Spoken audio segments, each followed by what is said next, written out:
আসসালামু আলাইকুম। আজকে আপনাদের সঙ্গে শেয়ার করব স্পেশাল বাইম মাছ বোনা রেসিপি। আসসালামু আলাইকুম সুপ্রিয় দর্শক, আশা করি সকলে ভালো আছেন, সুস্থ আছেন এবং নিরাপদে আছেন। খুবই মজাদার, ভীষণ লোভনীয় এই বাইম মাছের রেসিপি যেভাবে তৈরি করেছি, নিমিষে এক প্লেট ভাত খেয়ে নিতে পারবেন। চলুন দেখে নে আমি কিভাবে তৈরি করেছি। একটি লাইক দিয়ে দিতে ভুলবেন না। রেসিপি ভালো লাগলে অবশ্যই লাইক, কমেন্ট অ্যান্ড শেয়ার করে দিবেন। রেসিপিস বাই নাবিল মাম্মাম চ্যানেলটিকে সাবস্ক্রাইব করে সামনে এগিয়ে যাওয়ার উৎসাহ দেবেন আশা রাখি। আমি এখানে কেটে ধুয়ে পরিষ্কার করে 300 গ্রামের মতো বাইম মাছ নিয়েছি। দিয়ে দিচ্ছি লবণ পরিমাণ মতো, দিয়ে দিচ্ছি হাফ চা চামচ পরিমাণ হলুদ গুঁড়ি। খুব বেশি পরিমাণে দেইনি, অল্প পরিমাণ দিয়ে মাখিয়ে 3 মিনিট রেখে দিয়েছিলাম খুব সুন্দর একটা কালারের জন্য। কড়াইতে চুলায় তেল গরম হয়ে গেলে মাছগুলোকে এই পাশ ওপাশ করে লালচে করে ভেজে নেব। অনেকে কড়া ভাজা খেতে পছন্দ করেন, আবার অনেকে হালকা ভাজা খেতে পছন্দ করেন। আপনারা আপনাদের পছন্দ মতো করে উল্টে পাল্টে এই পাট ও পাট ভেজে নিতে পারেন। আমি এক এক পাশ 2 মিনিট করে 4 মিনিটের মতো একটু লালচে করে ভেজে তুলে নিয়েছি আমার পরিবারের সদস্যদের পছন্দ অনুযায়ী। চেষ্টা করবেন এই মাছটা খুব বেশি কড়াবাজি না করতে, তাহলে খেতে ভালো লাগবে, কিন্তু মুচমুচে হয়ে গেলে একদমই ভালো লাগে না। সবগুলো মাছ ভাজা হয়ে গেলে আমি সবগুলো মাছ তুলে নেব। সবগুলো মাছ তুলে নেওয়ার পর আমি যেই পাত্রে মাছগুলো ভেজেছি সে একই পাত্রে রান্নাটা কমপ্লিট করব, তাহলে আমার কাজও কমে যাবে, রান্নাটাও খুব তাড়াতাড়ি হয়ে যাবে। সে একই প্যানে যে পরিমাণ তেল আছে আরও 2 টেবিল চামচ পরিমাণ তেল দিয়ে আমি হাফ কাপ পরিমাণ পেঁয়াজ কুচি দিয়েছি। পেঁয়াজ কুচি দেওয়ার পরে আবারও খুব ভালোভাবে নেড়ে চেড়ে দেব, একটু নরম হওয়া পর্যন্ত অপেক্ষা করব। একই পাত্রে রান্নাটা করার চেষ্টা করবেন, তাহলে রান্নার টেস্টটা অনেক গুণে বেড়ে যাবে। যেই তেলে মাছ ভাজবেন অথবা মাংস ভাজবেন সেই তেলে যদি রান্নাটা করা যায় তাহলে খেতে কিন্তু অনেক গুণে টেস্টি বেশি হয়। আমি হাফ কাপ পরিমাণ পেঁয়াজ বাটা দিয়েছি।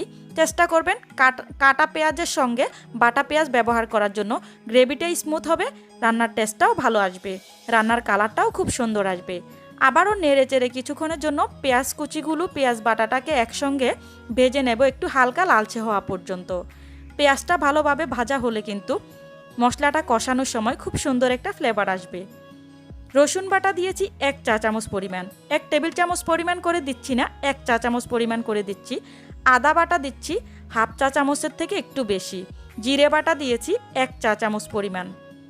যেহেতু দেশি মাছ, চেষ্টা করবেন সামান্য আদা এবং জিরে ব্যবহার করার জন্য রসুনের সঙ্গে, তাহলে খেতে অনেক গুণে টেস্টি হবে। নেড়ে চেড়ে একটু ভেজে নেব। আপনারা মশলাটা দেখে বুঝতে পারতেছেন কতটা সুন্দরভাবে একটু হালকা লালচে করে ভেজে নিচ্ছি। সামান্য পরিমাণ পানি দিয়ে দেব যেন গুঁড়ি মশলা দেওয়ার পরে পুড়ে না যায়। মন দিয়ে রান্না করলে যে কোনো রান্নার টেস্ট কিন্তু অনেক ভালো আসে, এটা আমরা সবাই জানি। যে কোনো কাজ আপনি মন দিয়ে করলে খুব ভালো হয় এবং খুব তাড়াতাড়ি শেখা যায়।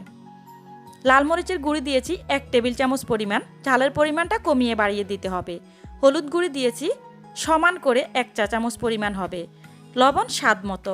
ধনিয়ার গুঁড়ি হাফ চা চামচ পরিমাণ। মশলার পরিমাণটা একটু কমই ব্যবহার করতেছি। খুব ভালোভাবে নেড়ে চেড়ে মশলাগুলোকে আমি কষিয়ে নেব। চেষ্টা করবেন একটু সময় নিয়ে ভালোভাবে মশলাটাকে কষিয়ে নেওয়ার জন্য। খুব ভালোভাবে 2 মিনিটের মতো কষিয়ে নেওয়া হয়ে গেলে ঢাকনা দিয়ে ঢেকে রেখে দেব আরও 1 মিনিটের জন্য, যেন নিচে পুড়ে না যায়। চুলার তাপের উপর লক্ষ্য রাখতে হবে। 1 মিনিট পর আবারও খুব ভালোভাবে নেড়ে চেড়ে 30 সেকেন্ডের মতো মশলাটাকে আরও কিছুক্ষণ ভেজে নেব। আরও কিছুক্ষণ ভেজে নেওয়ার পর মাছগুলো দিয়ে দেব। মাছগুলো দেওয়ার পরে আবারও 1 মিনিটের মতো নেড়ে চেড়ে খুব সুন্দরভাবে একটু মশলা মাছ একসঙ্গে ভেজে নিলে খুব সুন্দর একটা ফ্লেভার আসবে। এইভাবে করে নেড়ে চেড়ে 1 মিনিটের মতো ভাজার পর ঢাকনা দিয়ে রেখে দেব আরও 30 থেকে 40 সেকেন্ডের মতো।